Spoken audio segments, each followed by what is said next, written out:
Hi guys, welcome to my channel. And today we are starting the lectures on A-level economics. Of course, Cambridge Examination Board instead of the Alevel one. And we are using the textbook. I think is from 2022, the fourth edition economics coursebook. Yes, the A-level economic coursebook, because I believe that's the best one if you want to take the exam seriously.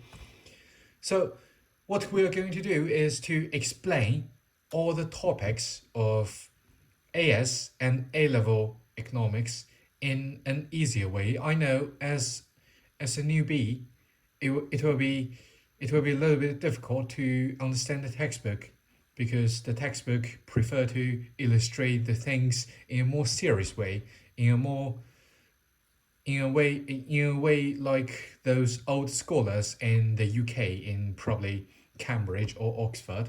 So the case is I'm going to explain it in an easier way, like using examples from daily lives and things around us.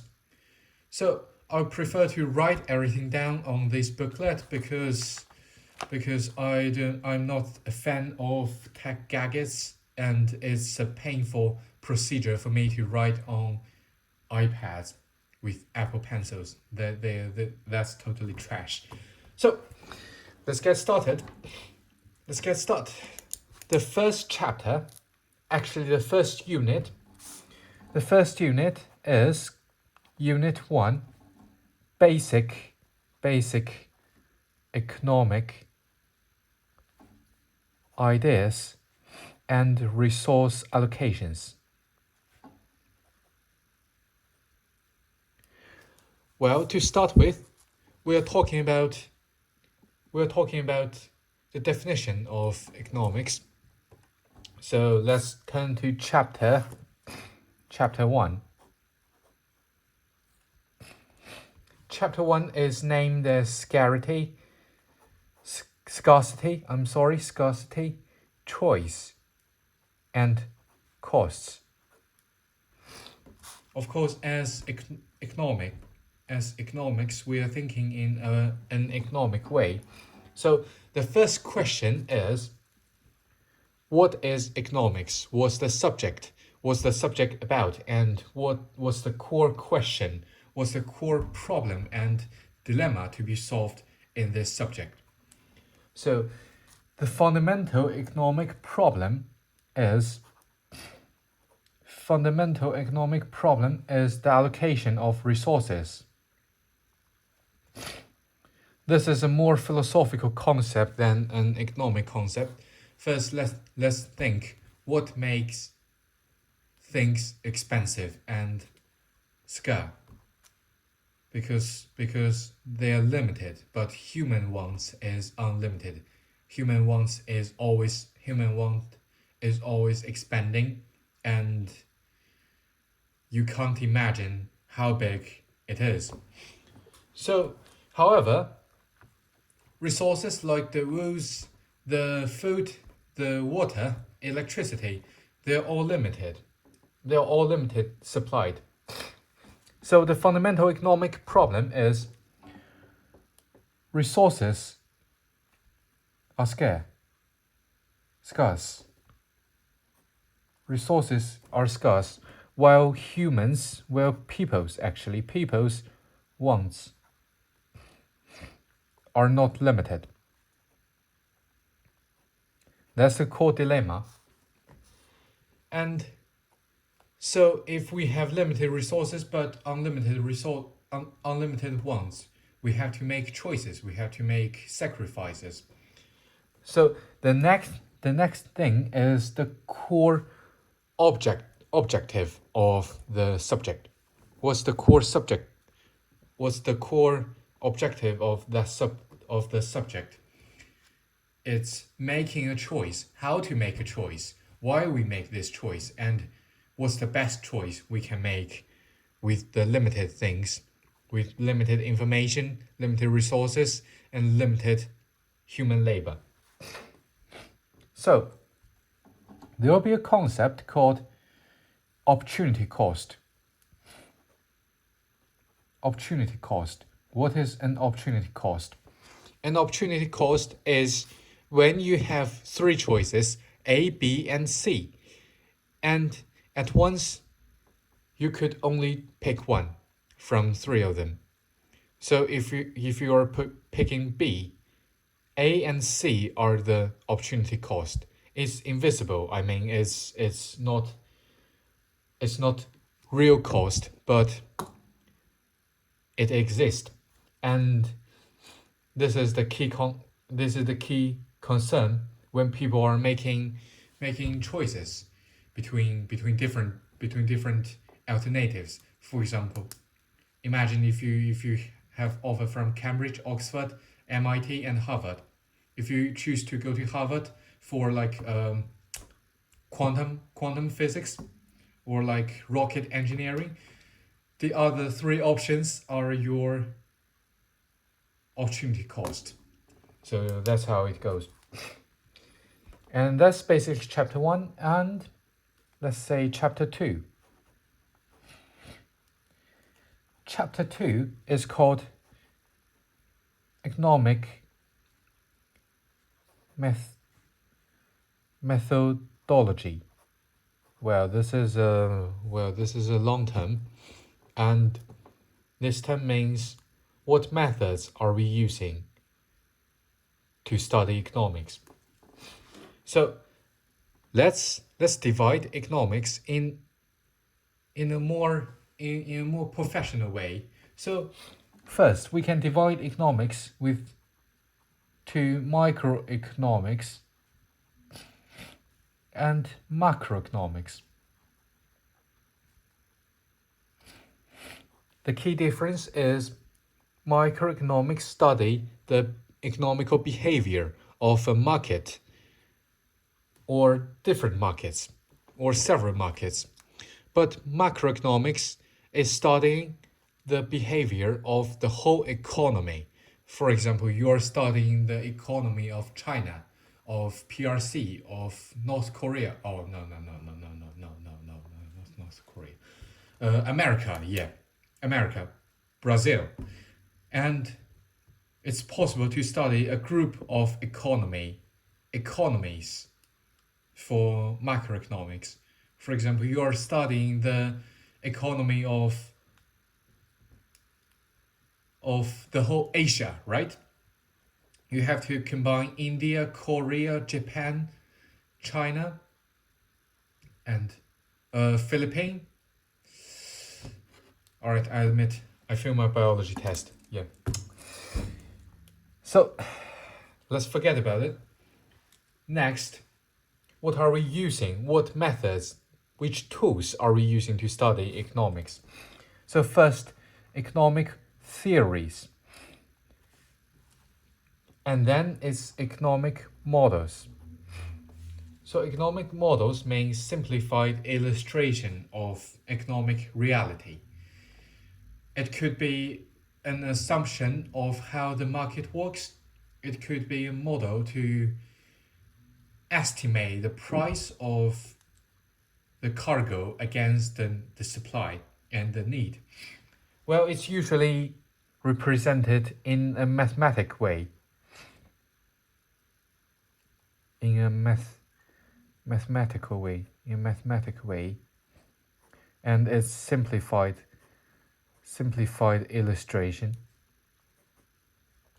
illustration of reality. Well, and the theory basically means how does the reality works. So models are always based on theories, but theories can be partially correct or incorrect at all in some very rare cases. So, and then there are two concepts that are required for us to learn economics. So it's about statements. For example, first one is positive statement. And the second one is normative statement. Now, what's the difference?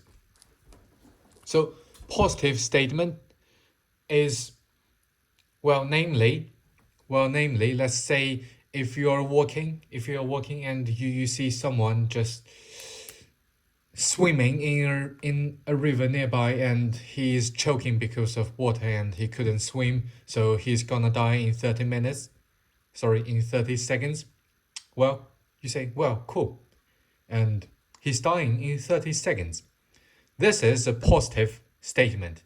And if your friend walking with you says, you should save him, you should jump in the river and save him, save his life. This is a normative statement.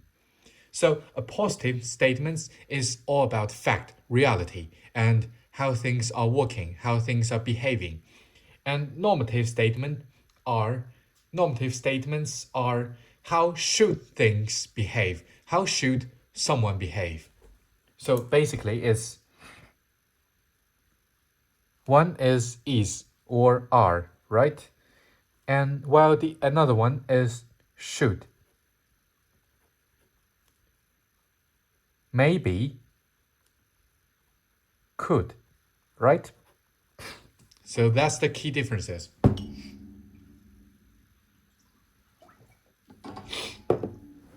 And next, there is another key concept called, well, it's in Latin, Ceteris paribus. Ceteris paribus. Or in English pronunciation, Ceteris paribus. What does Ceteris paribus mean? This means something have changed while other things remains equal. And the fifth concept today is called margin. What is a margin? Margin is a small change in a variable, leading to change in other variables.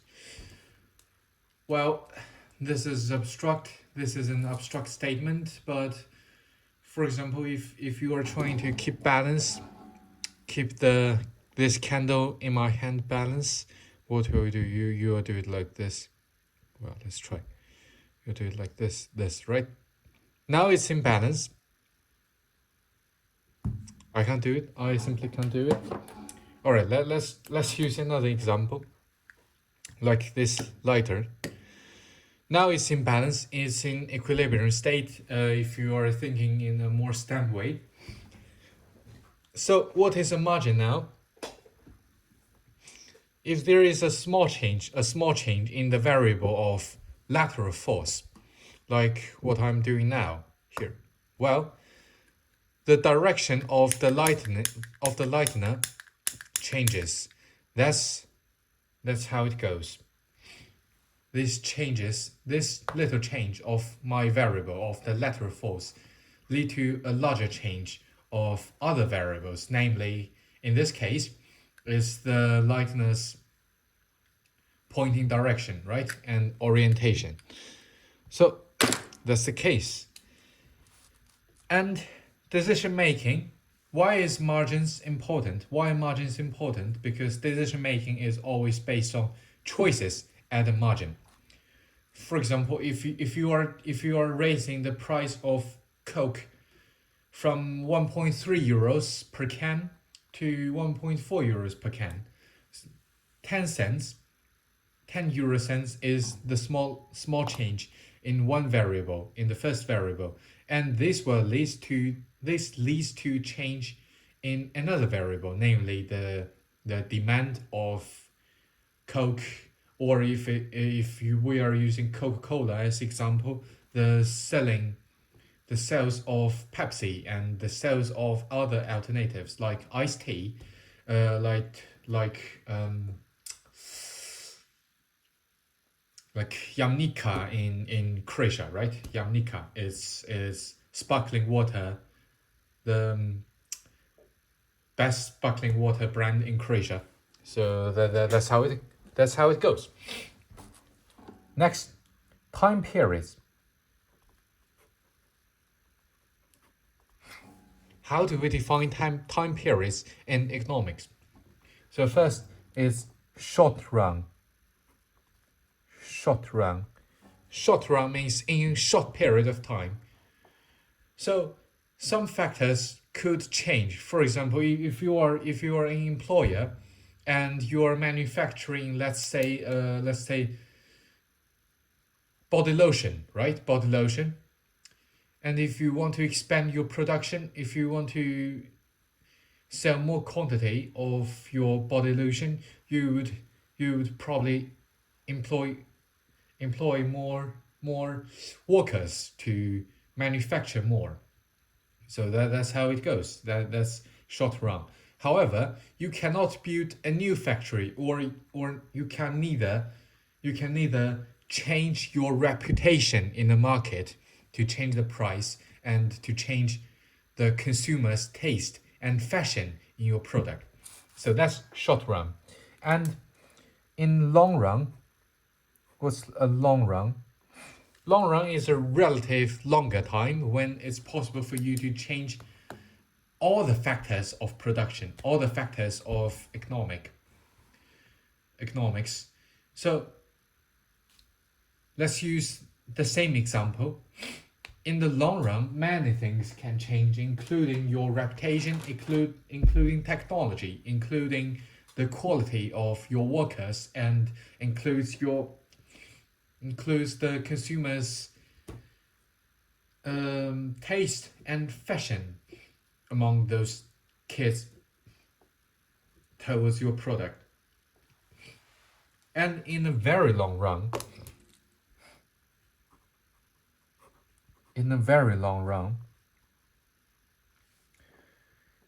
it means all factors and other key inputs can be changed. For example, technology. The technology of your machines to produce something, or the way how you sell things, like from traditional ways to international ways to cyber ways, and government regulations, and there will probably a trade war or something, so you can't import your raw materials and you cannot export the things you've produced. Well, that's basically chapter 2, and let's turn to chapter 3. So chapter 3 is named as factors of production. Factors of production. What are factors of production? Of course, actually this is a blank sentence. It's main factor of production. Yeah, of course it is. So first of all, there are 4 types of factors. First, capital. 2, enterprise.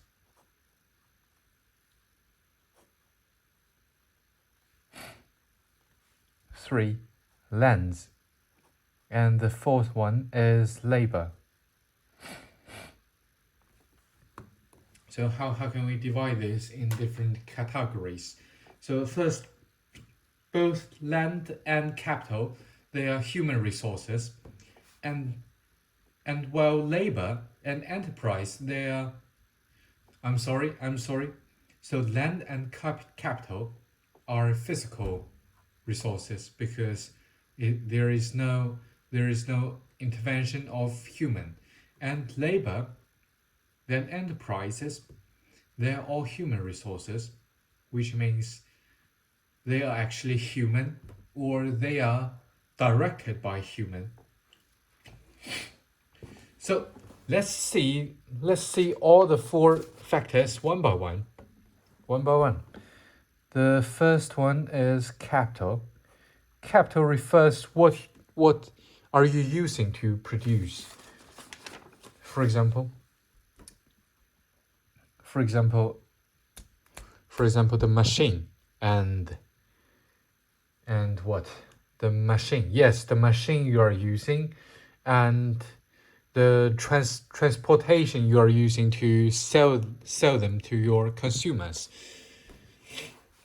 Capital, the clear definition of capital is any physical resources. See, it's physical resources. It's a physical resource. Physical resources made by human to add production.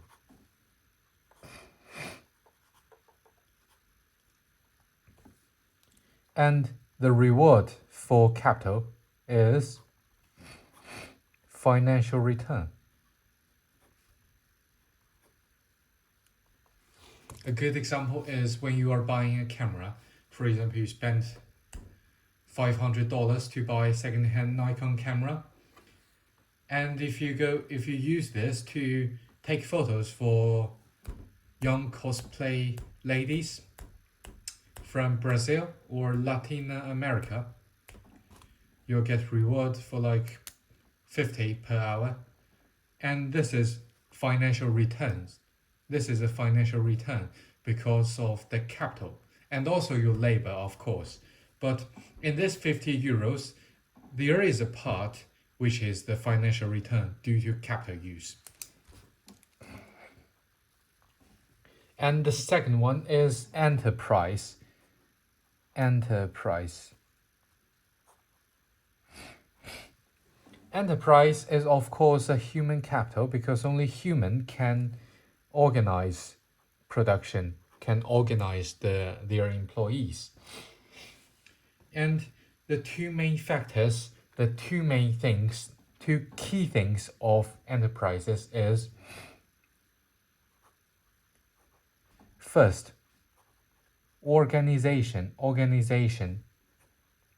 of other factors of production, of other factors. Secondly, ability and inventiveness of entrepreneurs who are prepared to take risks. Ability and inventiveness of entrepreneurs who are prepared to take risk.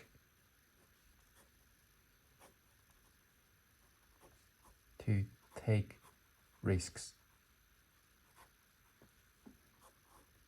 Okay. And what's the reward for enterprise is the reward is profit, of course. Namely Elon Musk, right? Namely SpaceX. And thirdly, we're talking about lands. So what is lands? What are lands? Lands are not limited by farmlands, forests, and mines. Lands is actually referring to everything in the nature or physical resources. Everything in the nature which provides raw material or help to your production, the production of some product. For example, mineral deposits, soil, vegetation, sea, sand, wind, sun, and even rain. For example, you can boil seawater for salt, and you can sell them, right? Also, you can cut those trees and make them into tissues, into napkins, and gain profit. That's how land works. And the fourth one is labor. As the name goes, labor is just human labor. There are two key factors of labor. First is the quality. The second one is the quantity. Quality means how far the workers are being trained or educated. Are they skillful or not? Are they willing to work or not? Are they retarded or not? For example, in India, the quality of workers are very low because very few of them are being trained and educated. Also in China mainland, but in some country like Germany and American and French, those workers, even those workers for construction, they are well skilled and educated for their work, for their job, because they need some certificates to enter that industry and to enter that enterprise, to get that job. Quantity is just quantity. How many people you can use, how many hours they are willing to spend per week. The reward of labor is their wages, salaries, bonus, and other earnings.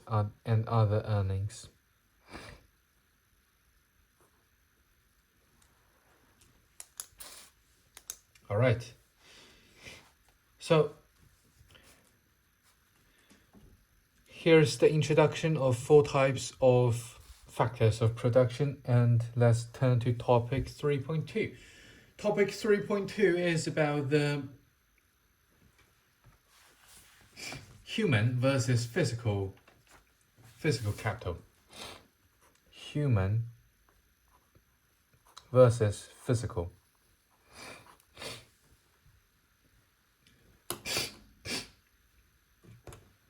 So first of all, the quality and quantity of physical capital is the basis of economic growth. And this is also the most important source for economic growth, especially in those low and mid-low income countries. So let's write it down. In low and mid-low income countries, QQ of physical resources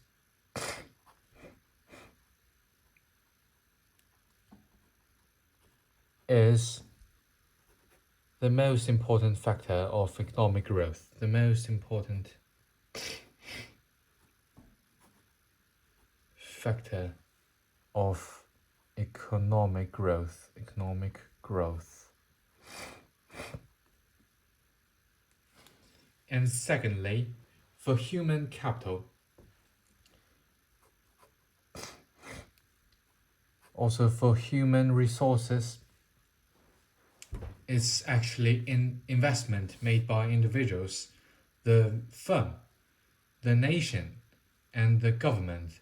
For example, you are an employer and you are spending, let's say, 50K per year to educate your employees to improve their quality.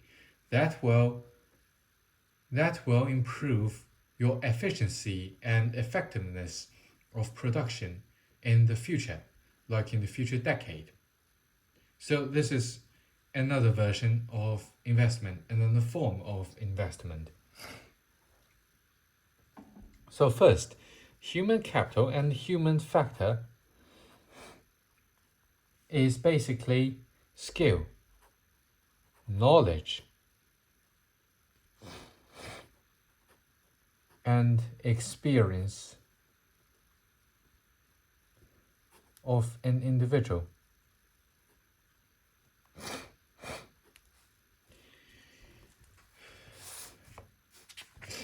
Now let's talk about labor more specifically. So first of all,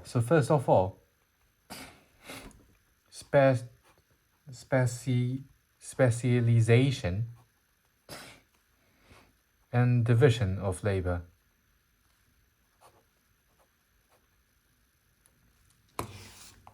So what's this? Specialization is the situation where individuals, firms, regions, and entire economy concentrate on produce some goods and some services rather than the other. Specialization is basically the change of focus of production. Specialization is when blah blah blah, when some objective are concentrating on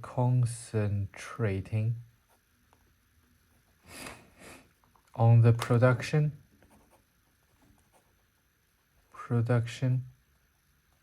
of some goods and services rather than others, rather than the others. So that's the definition. And so what's the advantages and disadvantages for specialization? So the first pros one is more production of that special service and or good. For example, you're producing rice instead of breads specifically. And the second one is surplus for individuals or the country, individuals or the economy to exchange. Surplus means something extra, something you will not need. Namely, Croatia. For example, Croatia is specialized for production of olive oil. And with only 4 million of population, you cannot consume like millions of tons of olive oil per year. So they sell this olive oil to other European countries, to abroad markets, to exchange for some other imports, like for electronic devices from China, for smartphones from America, for microchips from Taiwan, China. So that's the case. And the disadvantages, the cons of specialization. Firstly, it goes, no one is self-sufficient. If Croatia is producing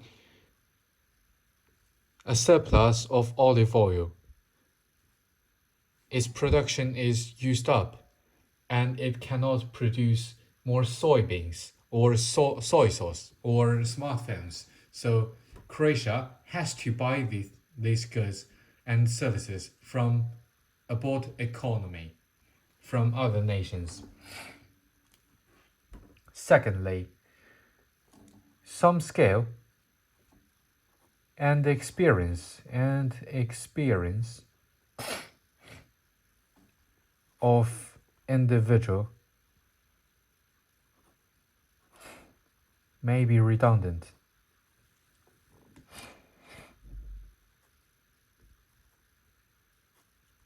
Which means their skills and experience are now no more in use.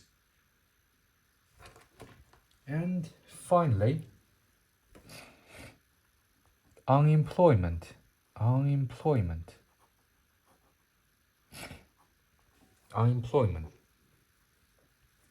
This is actually being result from the last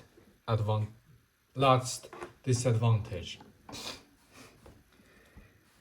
And secondly, we are talking about division of labor. We will talk about division of labor. Division of labor is a process of production to be broken down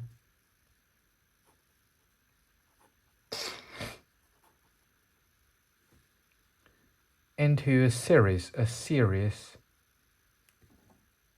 of tasks. Namely, for production of this lightener, it can be broken down into, let's say, 13 procedures instead of a whole one. So, of course, its benefits outweighs the cons in the most cases. So, pro one, advantage one, is quicker and cheaper.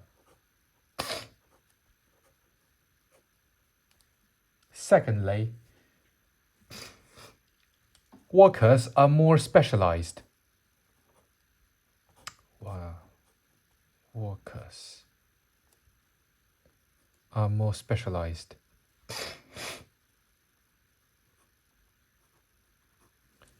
Because some of them can concentrate on a single one task or two tasks instead of all the 17 or 18 procedures. Thirdly, higher quality of production. Higher quality of production.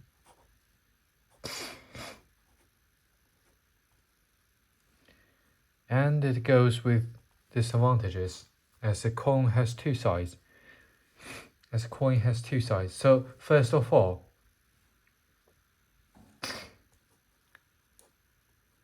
if you are repetitiveness leads to dissatisfaction.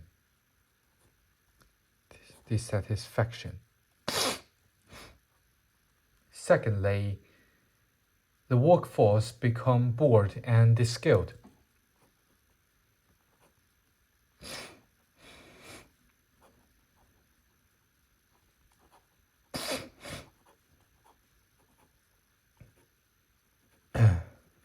That's the case.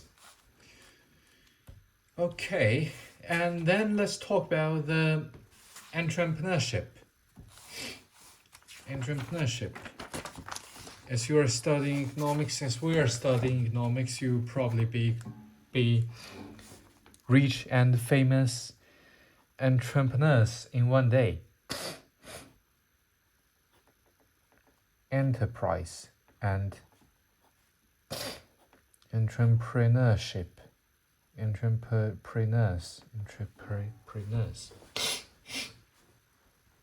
So first of all, who are entrepreneurs? First, entrepreneurs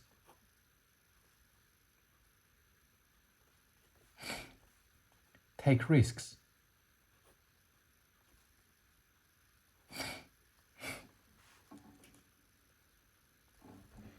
The risk is losing their money in the business. They can borrow this money. They can borrow this money from their friends, their relatives, or from banks, from the country, from other firms, or they can use the money earned by themselves to start the business, to take risks. And they organize production. This is done by putting together the various factors of production.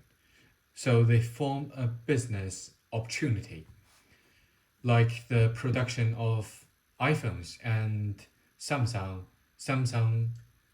Bluetooth headphones, also Sony televisions. That's the case. So what are key factors, key characters of a successful entrepreneurship? First is leadership. If you want to allocate the factor of human, the labor, you have to lead them. You have to lead the workers, lead to your employees to do something. And they're prepared to take risks, as we said before. Prepare to take risks. Thirdly, they can make an opportunity of business.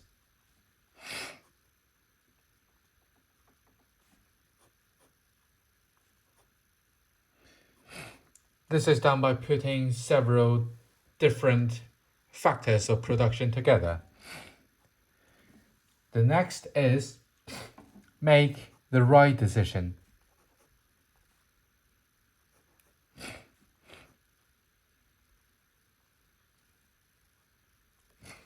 Then is a little bit of luck and fortune. Moreover, anticipate current and future need.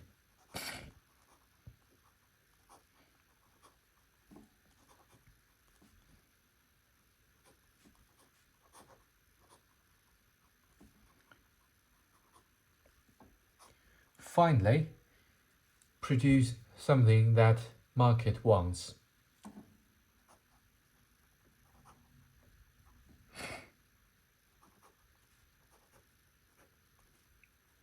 The market and consumers want. Alright, this is not the final one. This is the real final one, is being innovative.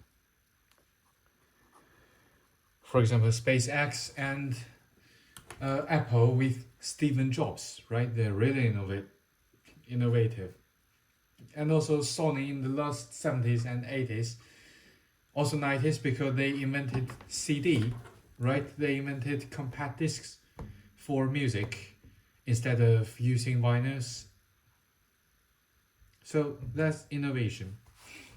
And thank you. That's the first 3 chapters for today.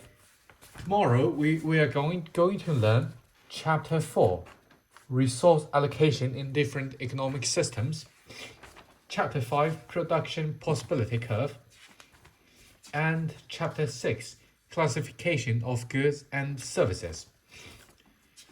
Thank you. See you tomorrow.